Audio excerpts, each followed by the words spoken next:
And okay, so I have an idea of what I want to present to you. I've written some things. So, and then you can grill me on them. So, with that, I guess we're ready to get started if you are. Cool. I'm live on my end, so. Oh, you're a little bit, is my volume quiet? No, you're a little bit quiet. I don't know. It sounds fine on my end, I think. Is there a way to increase audio? Yeah, let me see about Testing. that. So It doesn't give me one of those little bar thingies on my side that I can just increase. It has you automatically adjusted. So let's test now. Oh wait, testing. Okay, I'm going to turn you up. It says Oh, mic it has you at full volume. volume now. Did you do that? Yeah, I did that. Okay. And then, whoops. I think he just closed himself out. What is up, Moon Shoes? Happy Friday. It is Friday. Oh, I clicked stop instead of edit. Where is... Okay, it's arranged differently for me because it's my own studio. Gotcha. So I just need to turn down my audio some so that I'm not a whole lot louder than you. And I'm just going to estimate it right there, and that should be good. Okay. So yeah, let's go ahead and begin. We'll do whatever other introductions in front of the audience. There we go. And I think I don't... Oh, I can still do overlays. Okay. And I have... Oh, nope, I can't do overlays because I don't have a plan paid for right now. Okay. Well, I know what I'll do. I'll screen share the image. So let's get started, and I'll get that ready as we go. We are about to be live.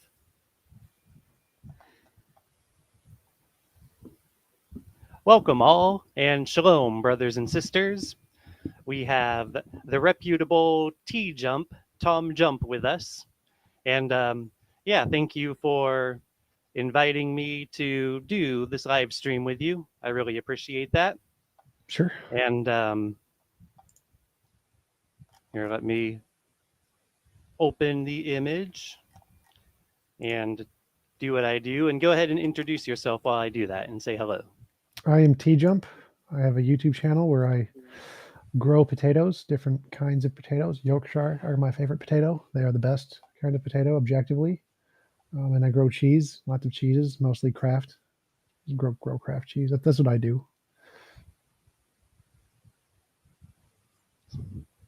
Okay, and for those in my audience who might not know of TJump, some of my Reformed brothers and sisters, he is a down-to-earth yet deep philosopher and a debater and the sort of ultimate immovable object of a skeptic, one might say, is how I would characterize his debating. And let's see how his screen share going. There it is. So he is going to grill me on why I believe the gospel. And we're actually going to go really deep here, though. I warned Jeff, I don't know if he passed the message on to you, but I'm going to take a very spiritual approach. And you'll see what that is as we get into it. Oh, right. So I have a good amount to read to you. I'm going to read pretty quick and kind of ask for your cooperation to get started. We have a 2-hour time slot here. So hopefully this introduction part won't take too much of it, and then we can really engage with that. So let me get the text on screen. Let's see here. And anyone in the comments section, let me know if I'm too quiet. I wanted to balance my volume with Tom's, so I turned mine down some so that hopefully they're about the same volume. And let me go ahead and do one last thing.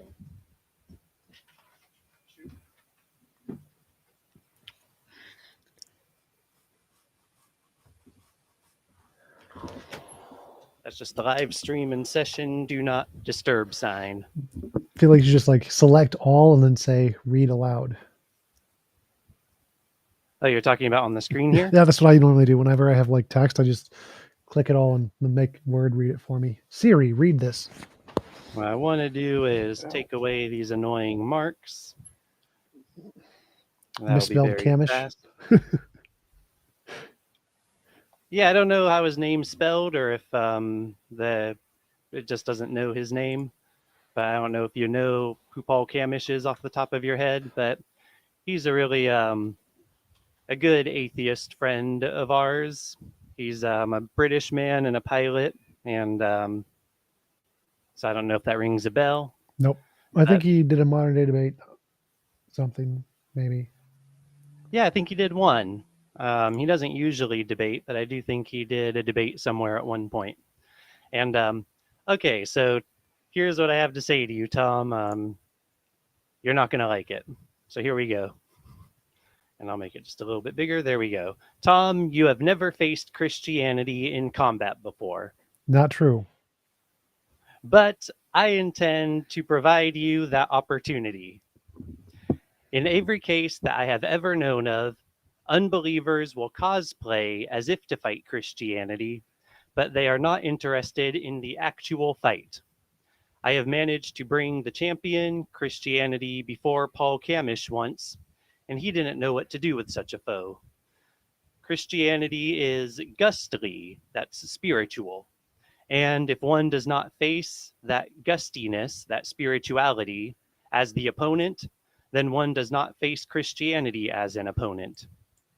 In order to engage with unbelievers, many Christians will bring a surrogate opponent before the unbeliever. This may be an evidential argument, or it may be a philosophical one, and either way, it makes the cross of Christ to be of no effect. And therefore, it is to fail to provide the actual opponent and fight the actual opponent and fight, which is Christianity. So I'm not asking you to agree, but do you follow what I'm saying? That evidential arguments and philosophical arguments do not bring the actual opponent to you? Nope. I have no idea what that means because it seems like those would be the things we would need. Okay, well, I am going to do a good amount of prep here to make that more clear. So that's a sufficient answer. Preachers strive to bring that actual opponent, Christianity, before unbelievers, but they don't know how to prepare the unbeliever to comprehend the opponent and the fight. So, Tom, if you will allow me, I am going to prepare you to enter the arena, and then I will attempt to convey the opponent, and then you may begin to fight. This is not a fight that is fought in an hour or in a day or in a week. If you want to refute Christianity, should be a comma, you'll need to do better than cosplay. And just so you know, that's not personal to you. That's just a matter of the topic. To fight against the greatest champion of all is not for everyone. It is a huge investment, and it will destroy your very personhood and defeat you, and you will become a Christian. The insistence that the fight is a mere absurdity is the defense mechanism of the fearful cowardice of the unbeliever. So that's because you don't want what I just said to happen to you, the destroying of your personhood and becoming a Christian. So you'll need a defense mechanism, which will be to consider everything I am saying to you to just be absurd. Indeed, the unbeliever is deluded into believing that the fight is a mere absurdity. If you can brave, if you can be brave, then I can offer that fight to you. But it is a fight which you cannot win. Every thought of your mind will urge to turn to the defense mechanism, to write off what I am going to present to you. If you dare to be brave, you must first let me bring you to the arena, and then to the champion whom you claim to slay. So here's where I'm going to be asking you to bear with me and entertain me in this um, before you're just disregarding it and wait until it's there to then fight against it. And Well, from I your haven't heard perspective, anything yet. Haven't heard anything to fight against yet. yeah, we're not there yet. Okay. And this will probably seem to you, from your perspective, perhaps like the easiest sort of fight, or maybe you'll actually notice the entrance to the rabbit hole and go down it. So this will be interesting to see what happens. The champion Christianity is not the mere cosplay which so called apologists have played with you before. In order for you to face this champion, you must first fight against your own defense mechanisms. You must first be a good listener and listen deep enough to get into the arena and to get toe to toe and face to face with your rival, whom you have never seen before. Tom, can you dare to resist your urge to resort to ignorance? And by ignorance, I mean ignoring, if that makes sense. I have no idea what you're presenting, so I can't really say one way or the other. I need an Okay. argument. Well, then I am asking you to, well, I think I'm making it clear, so I'll continue. Or will you merely write off what I am striving to convey before you? Sorry. Or will you merely write off what I am striving to convey before you have even understood it in the depth of what it is? We are about to find out. Okay, so I guess I wasn't supposed to really ask you that. That was rhetorical. But anyway, I will leave you no excuses, and I will not lie to you. If you resort to defense mechanisms, then you will hate what I have to say about that. That hate is the pure pressure to which all so called apologists succumb. They play the cosplay because otherwise they will be denied any engagement. And so, Tom, I thank you for being here because other people who have some idea of what my approach is, they just deny me engagement. So, this should be very interesting and not quite like how you've ever had it presented before. So, resist the urge to write me off prematurely and dare to face the Steelman Christianity. Please note that while my words are going to be incredibly confrontational, I am not attempting to debate you nor to prove anything. Rather, I am attempting to offer you the opportunity to confront your opponent. If you want to attempt to be the God Slayer, then let me help you out here. Okay, and then Still haven't heard anything to address so far. No evidence. No nothing. I don't know. Oh yeah. Well, I'm not going to take an evidential approach, but I am getting close to explaining to you what the approach is going to be. So pay very close attention so that you may comprehend what I am about to tell you. Before you can disagree, you must comprehend. And so far, you're very agreeable with that. I appreciate that. Before you can defeat your opponent, you must come toe to toe and face to face with him. Let me say, Tom, I respect you when you fight the fight. And I cannot blame you for the fact that no one has ever brought this fight before you or brought this fight to you before. And let me see. Oh yeah, it looks like there's a couple people inside chat. Just let me know if I'm too quiet because I'm using a quieter volume than usual. And let me continue.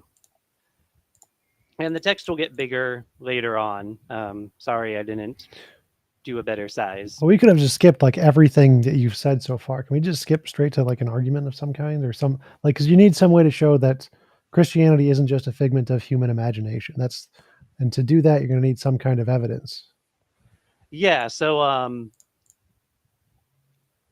I am giving you the opportunity that you haven't gotten before. And it is important that I'm very clear what that is. So this has been rather important, this part of the None of it, introduction. absolutely none of that was important because I mean, the only thing that you need is to provide some reason to think Christianity isn't a figment of people's imagination, and none of the things you presented are that. Okay, well, when I pre, you see there's it's just a few short words is the entire argument, and that is Christ and Him crucified. But And how in does order that for you, show it's not a figment of human imagination? yeah, so That's where you see this is sort of a matter of giving you an opportunity to internally critique. Well, I don't need any opportunities. I need, is this figment of human imagination? Yes or no, plus why.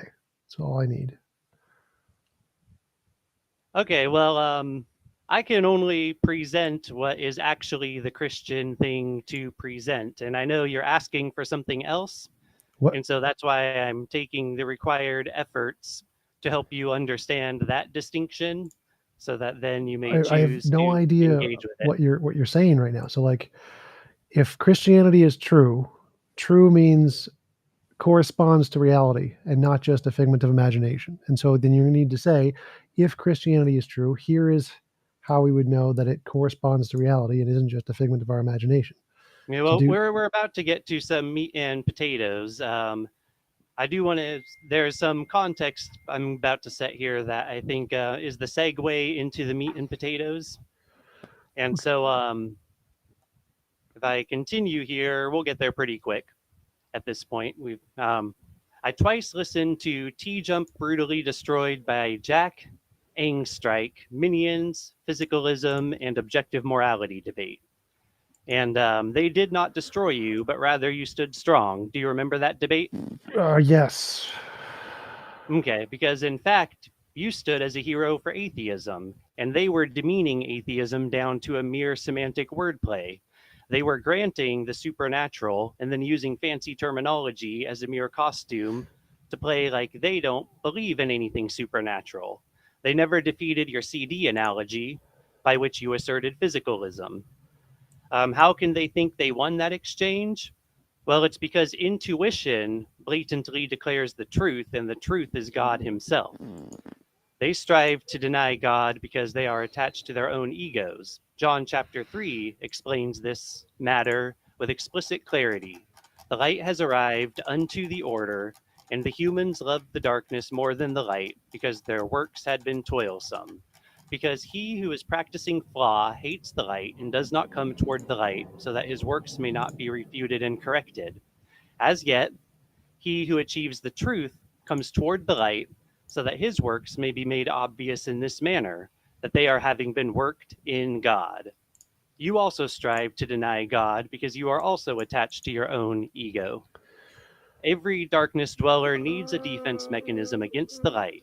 Theirs is mere semantic wordplay, and so it is nothing. Well, literally everything you've done is nothing but semantic wordplay. I need why not imagination? Well, we're getting there. This is the segue, like I just said. So, Tom, your defense mechanism is solipsism, if I'm understanding right. Well, No. as we get into the analogy here, we'll dig into that a little bit. It is absurdity, and it is to deny what intuition proves. So, Not a do you have any solipsist. understanding of what I mean? That the reason they think they won the debate, I don't even I though don't you actually won it, I don't care. Like is because of literally a not matter of evidence. intuition? Don't care. Not relevant to anything. Okay, well, I'll demonstrate how I this is and don't how this is demonstrate. I relevant. don't care. I just want, show me Christianity isn't a figment of people's imagination. Nothing you're saying is in any way Well, relevant to the topic. Literally nothing you've said. I've just been playing chess and pretending I care to all what you're like. Nothing you've said is relevant. 0% of what you okay. said is relevant. Well, you don't understand what is relevant because you're in darkness instead of light, but I'm trying to be helpful. You're not. And so, So like I I do said, understand. I this is why. explained to you. So I explained to you what is relevant. What is relevant is show Christianity isn't a figment of your imagination. Anything that can do that is relevant. Nothing you presented can do that. So nothing you presented is relevant. And so making ad Okay, so homs doesn't help. I'm going to establish the merit of intuition. Do you think intuition has any merit? Towards some things like conceptual things, yes. Does intuition tell us about reality independent of our imagination? No. Okay, so that's where I'm going to use math here as an analogy. We're getting into the meat and potatoes of this because in order for me to present an intuitive argument, which is the correct argument as according to Math is spiritual not, intuition. math has absolutely nothing to do with intuition. It corresponds to reality. Okay, So I have the question written here. Why do I believe arithmetic? Okay, so that's a rhetorical question. Why do I believe arithmetic? Arithmetic was, so this relates to why I believe the gospel. Arithmetic was demonstrated to me in a way that made the obviousness of its factuality apparent to me. This was a logical matter, yet my learning of it heavily involved intuition. It was about a decade later when I learned proofs in geometry. Those proofs were based on semantic and syntactic conventions applied to demonstrated quantities. So the demonstration, I think, relates to what you say about corresponding with reality. And then intuitive, unprovable axioms were applied to those conventions. And from there, we proved complex math.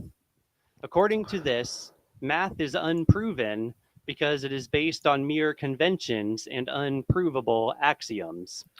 Do you believe math to be an accurate model of the relationships of quantities and portions?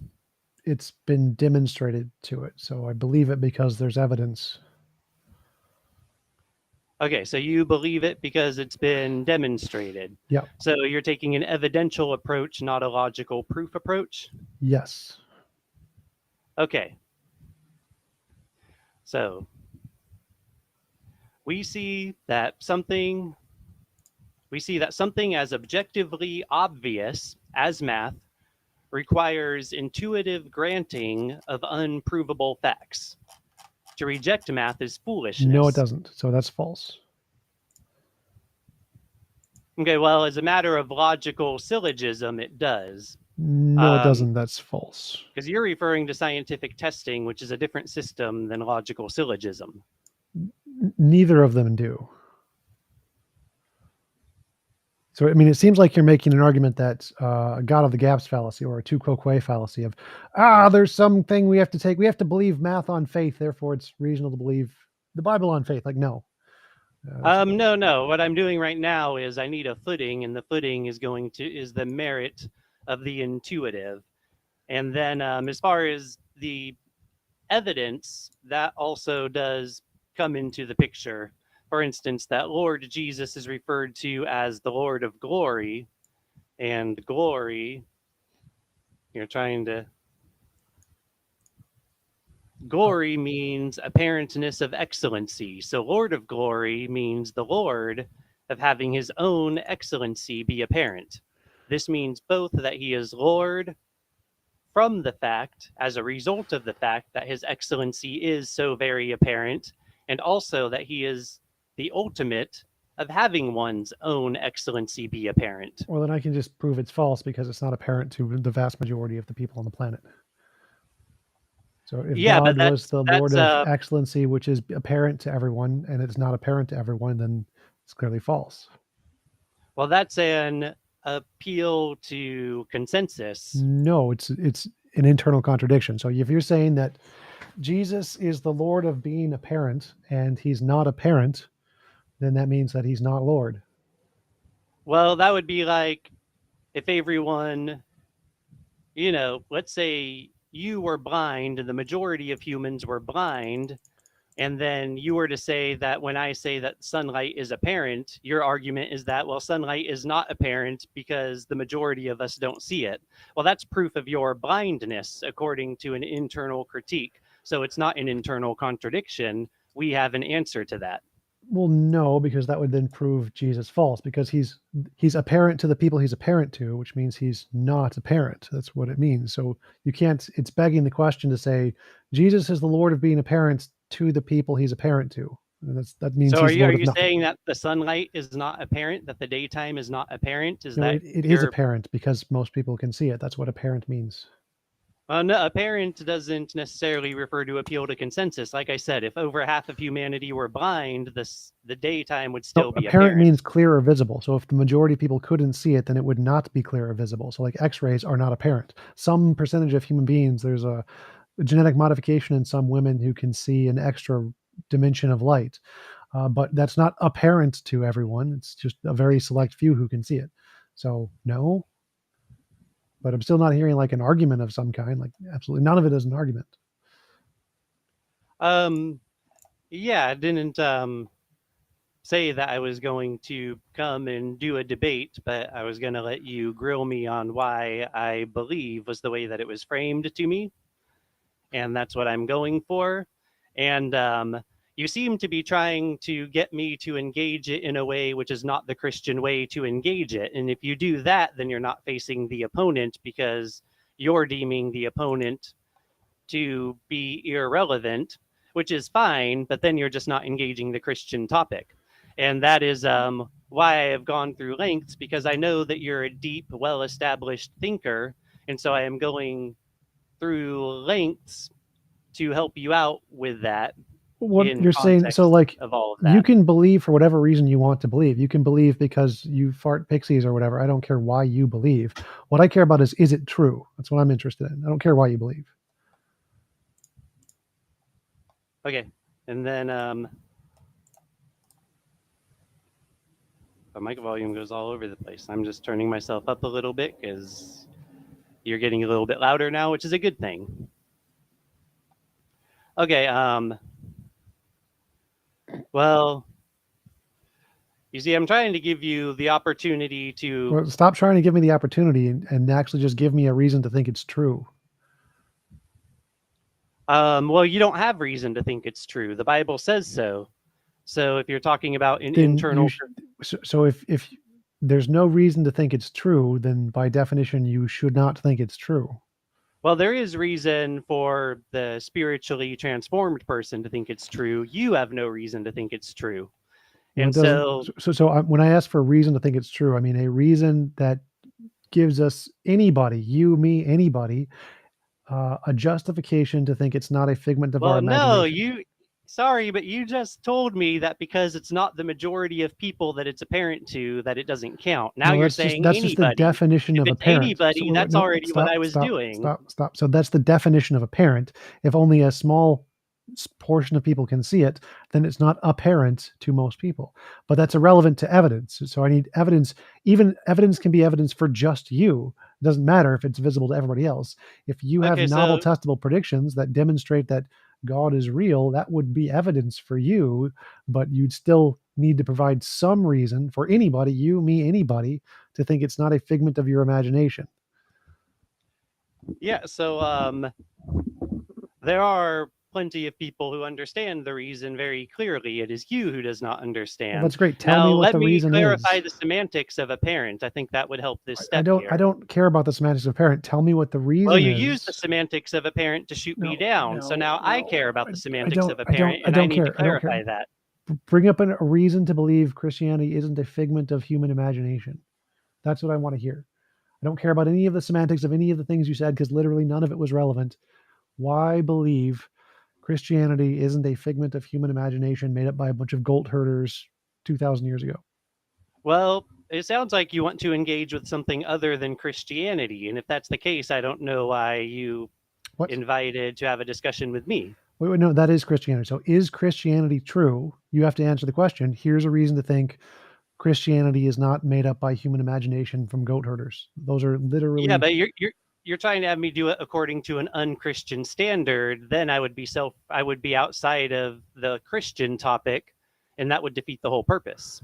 What? I don't know what that means. So, like, if you're Yeah, but saying, I'm trying to help you know what that if you're means. You trying to see, I'm prove, the authority on wait. Christianity, not you, So if because you're I am trying, in the one sec, spirit and so I one am sec, an one sec, expert. one sec, one sec. So if you're trying to prove Christianity by using Christianity, that's called circular reasoning. We know that doesn't work. We can just prove deductively that is failed reasoning. You can't do that.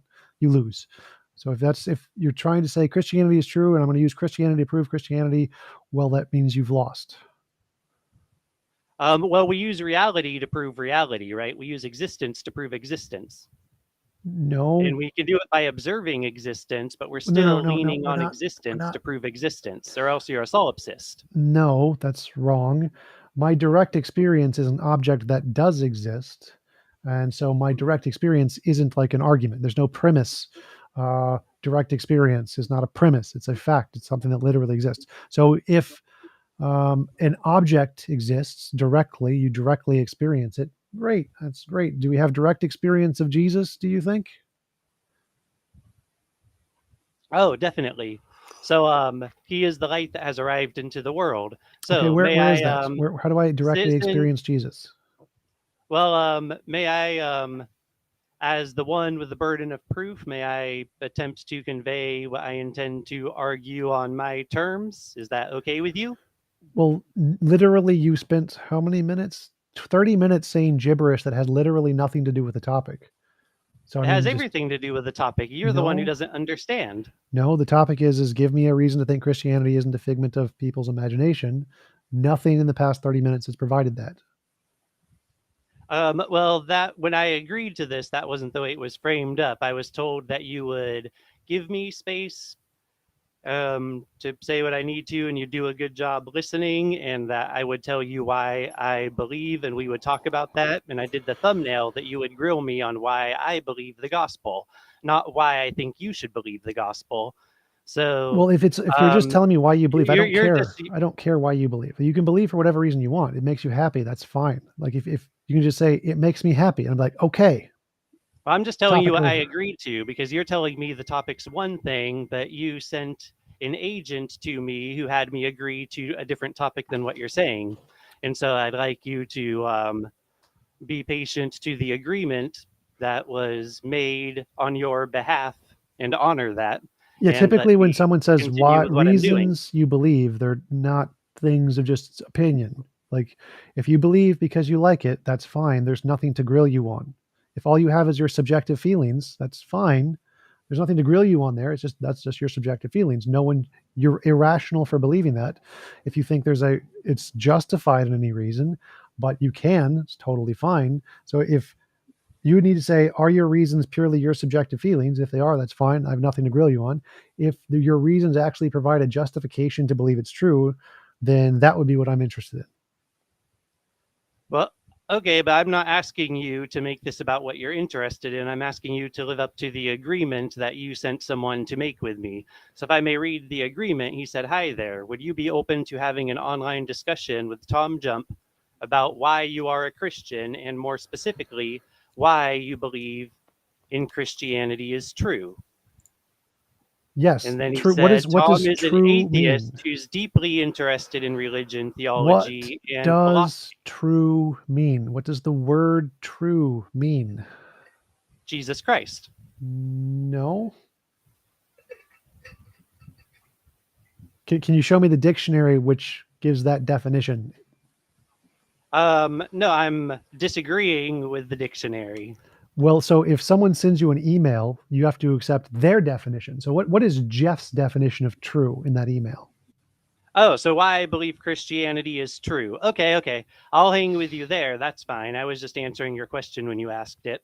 So, but it's why I believe Christianity is true. Yeah, so It's not when Jeff it said why you believe Christianity is true, what did Jeff mean by that word true?